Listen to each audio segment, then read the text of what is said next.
آپ کو پتا ہے کہ آپ کے اسلاف نے، آپ کے اکابرین نے اس امت کے بزرگوں نے، صحابہ کرام نے، تابعین نے، تبع تابعین نے، سلف صالحین نے علم دین کیسے حاصل کیا ہے، اس کے لیے کتنی تکالیف برداشت کی ہیں، کتنی صعوبتیں اٹھائی ہیں، کتنی مشقتیں اٹھائی ہیں، کتنے فاقے اٹھائے ہیں، آپ تصور بھی نہیں کر سکتے۔ اگر آپ سلف صالحین کی سیرت کا مطالعہ کریں گے تو پھر آپ پر یہ سب کچھ واضح ہوگا۔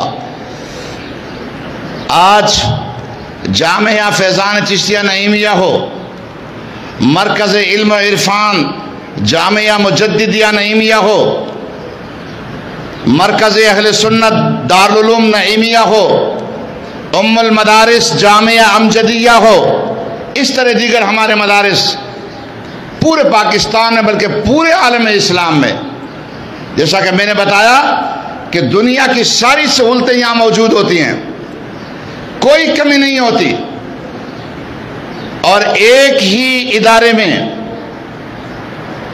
آپ کو تمام فنون اور علوم جو پڑھائے جاتے ہیں وہ سارے کے سارے اسی ادارے میں آپ کو نصیب ہوں گے،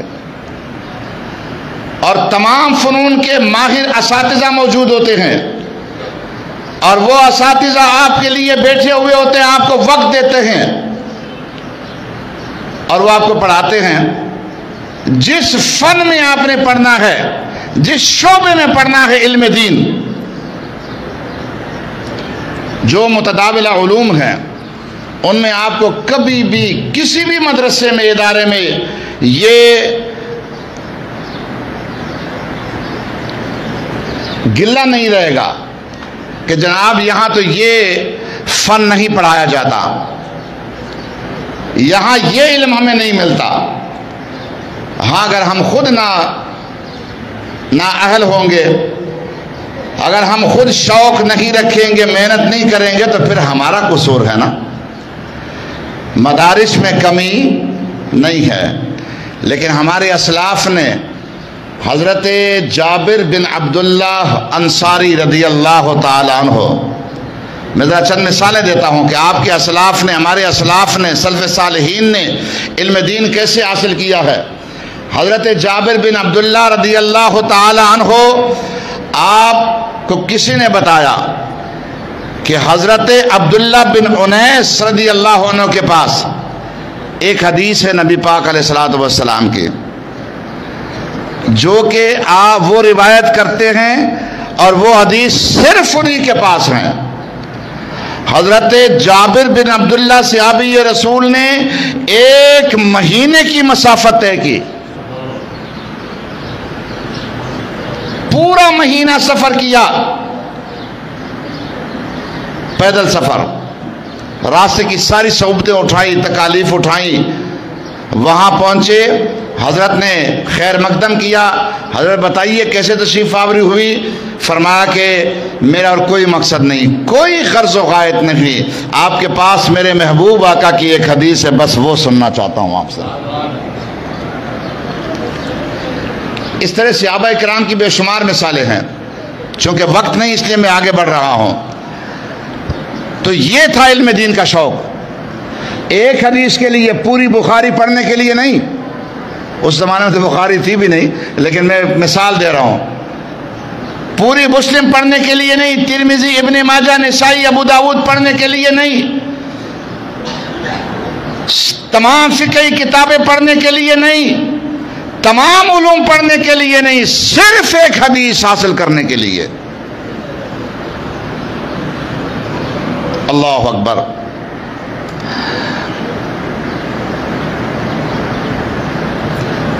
آپ جس امام کے مقلد ہیں، آپ جس امام کے، توجہ فرمائیں بیٹا میری طرف دیکھیں، جس امام کے آپ مقلد ہیں، امام الائمہ، سراج الامہ، کاشف الغمہ، امام اعظم ابو حنیفہ رضی اللہ تعالی عنہ، آپ کو پتہ ہے کہ حضرت کے کتنے استاذ تھے؟ کوئی بتا سکتا ہے؟ 4000 اساتذہ بتائے جاتے ہیں کم و بیش. کتنے بولا میں نے؟ تقریباً 4000 اساتذہ بتائے جاتے ہیں. تو آپ سمجھ سکتے ہیں کہ 4000 اساتذہ ایک مدرسے میں جمع نہیں تھے کہ وہ ایک ہی جگہ میں تھے، حضرت تشریف لے گئے اور سب نے ایک ہی ساتھ پڑھا دیا. یہ 4000 اساتذہ 4000 مقامات پر تھے. اور یہ بھی نہیں کہ پاس پاس گھر ہوں گے اور وہ اس طرح کر کے لائن سے آپ جاتے رہے اور حاصل کرتے رہے، ایسا بھی نہیں. ایک ایک کے درمیان میں سینکڑوں میلوں کا فاصلہ. ایک مخصوص علم کے حصول کے لیے ایک کے پاس تشریف لے گئے، وہاں سے فراغت کے بعد دوسرے علم کے حصول کے لیے دوسرے کے پاس تشریف لے گئے. اس طرح 4000 اساتذہ سے 4000 مقامات پر علم دین حاصل کیا. یہی حال ہے حضرت امام المحدثین امام بخاری رضی اللہ تعالی عنہ کا، اسی طرح دیگر بزرگان دین کا. اس طرح علم دین انہوں نے حاصل کیا ہے. اللہ اکبر.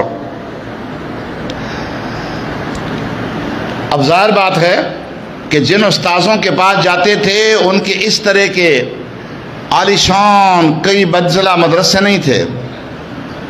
ان کے اپنے گھر جھونپڑیوں کے بنے ہوئے ہوتے تھے.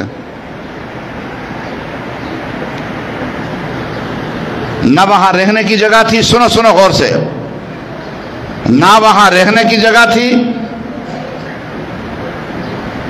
نہ وہاں پر کھانا پینا تھا، نہ وہاں پر اور سہولتیں تھیں. استاذ کے پاس پڑھا، اس کے بعد جاؤ جہاں رہنا ہے، جہاں کھانا ہے، جہاں پینا ہے، جہاں گزارا کرنا ہے، دوسرے دن پھر حاضری لو. اس طرح علوم پڑھے ہیں آپ کے اسلاف نے.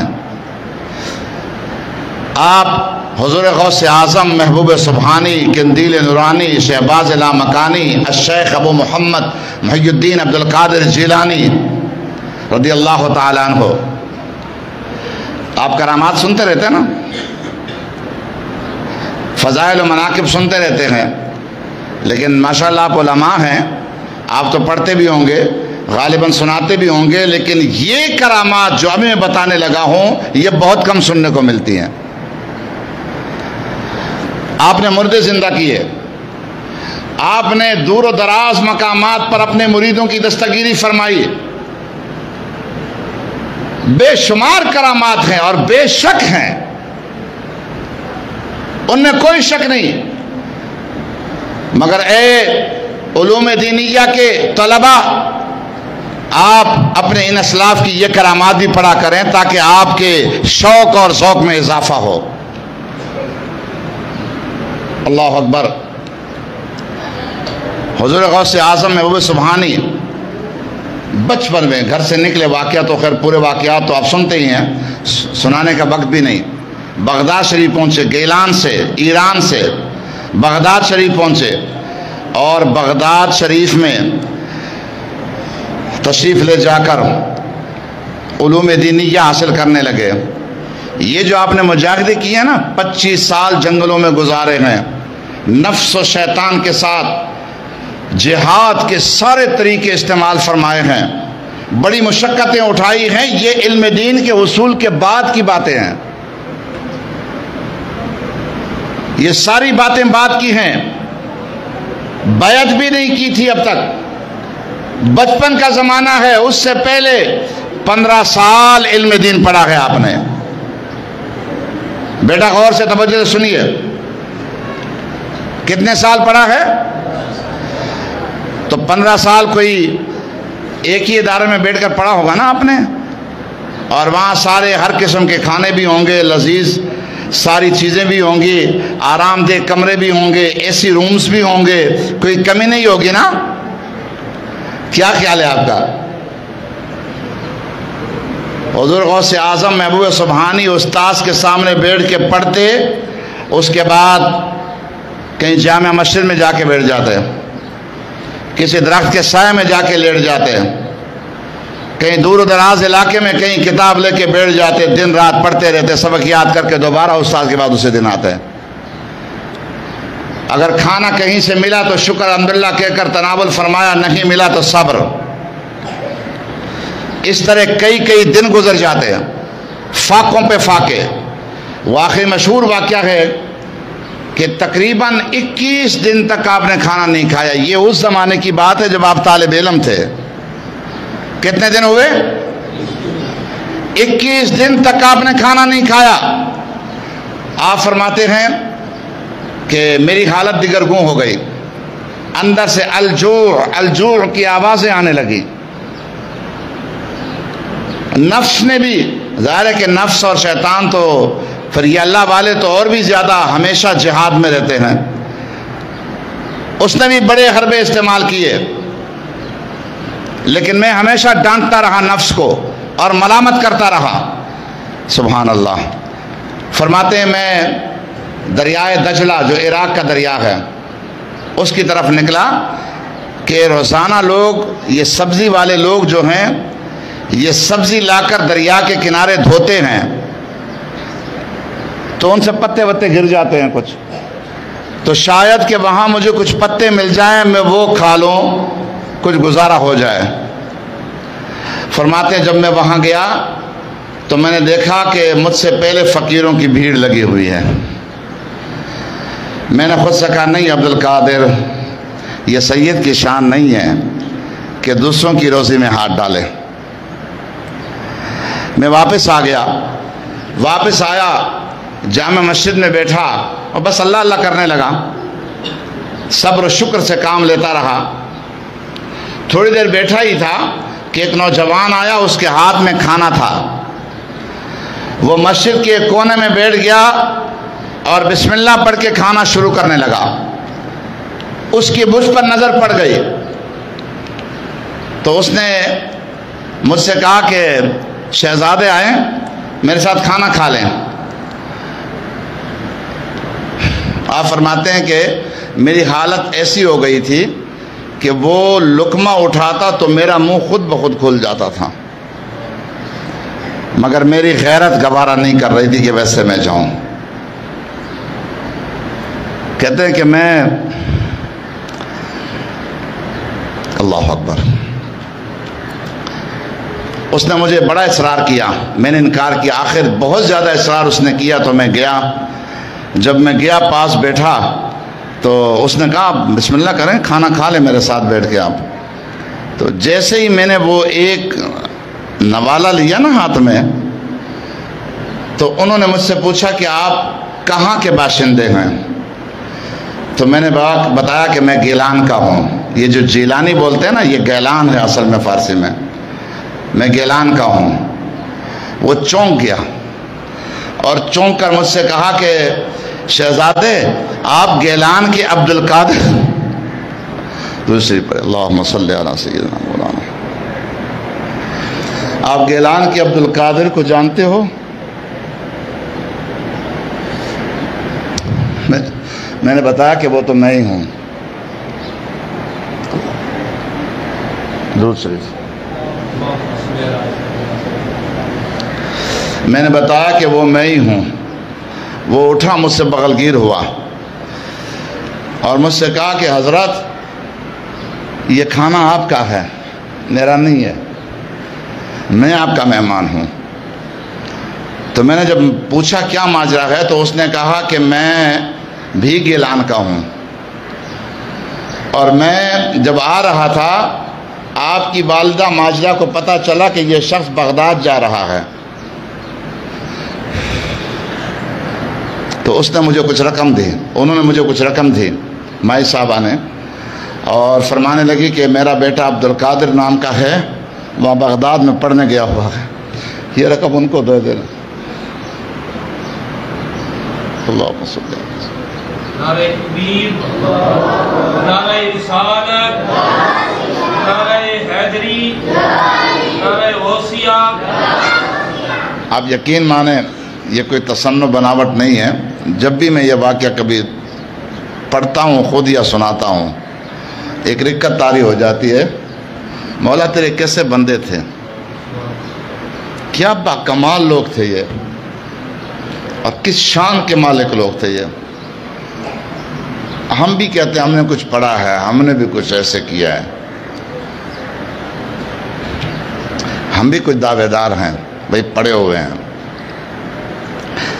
خیر بہرحال حضرت کہتے ہیں کہ اس نے مجھے بتایا کہ آپ کی والدہ نے مجھے رقم دی تھی، اور وہ جب میں بغداد میں آیا تو میں آپ کی تلاش میں گھومتا رہا، 3 دن ہوئے کہ میں آپ کو تلاش کر رہا ہوں۔ میرے پاس جتنی رقم تھی، ساتھ میں کوئی کھانا تھا، توشہ جو بھی تھا ساتھ میں، وہ سارا کچھ ختم ہو گیا، میری رقم بھی ختم ہو گئی۔ آج 3 دن ہوئے کہ میں نے کچھ بھی نہیں کھایا ہے، 3 دن کا بھوکا پیاسا ہوں۔ تو آج میری حالت ایسی ہو گئی تھی کہ میرے لیے شرعاً یہ جائز ہو گیا تھا کہ میں آپ کی رقم کا کھانا خرید لوں، میری جان کا خطرہ ہو گیا تھا، تو میں نے آپ کی رقم میں سے کچھ رقم لے کے اس کا میں نے یہ کھانا خریدا ہے، یہ کھانا حضور آپ کا ہے۔ حضرت فرماتے ہیں کہ میں نے اس کو تسلی دی اور پاس بٹھایا، کھانا کھلایا، جو کھانا بچ گیا وہ اسی طرح بند کر کے واپس اس کو دے دیا کہ آپ کو راستے میں یہ کام آئے گا، یہ ساتھ لے جاؤ، اور جو رقم بچی ہوئی تھی اس میں سے بھی کچھ رقم دے دی، اور پھر باقی رقم جو تھی اس کا کھانا خریدا، بغداد کی جامع مسجد میں دسترخوان بچھایا، فقیر آؤ سید کا لنگر تقسیم ہو رہا ہے۔ یہ شان ہے ان اللہ والوں کی، اس طرح علم دین حاصل کیا، اس طرح علم دین حاصل کیا ہے۔ اس کے بعد پھر 25 سال عراق کے جنگلوں میں گزارے ہیں، مجاہدے کیے، مشقتیں اٹھائی ہیں۔ اس طرح تمام اسلاف کا حال ہے۔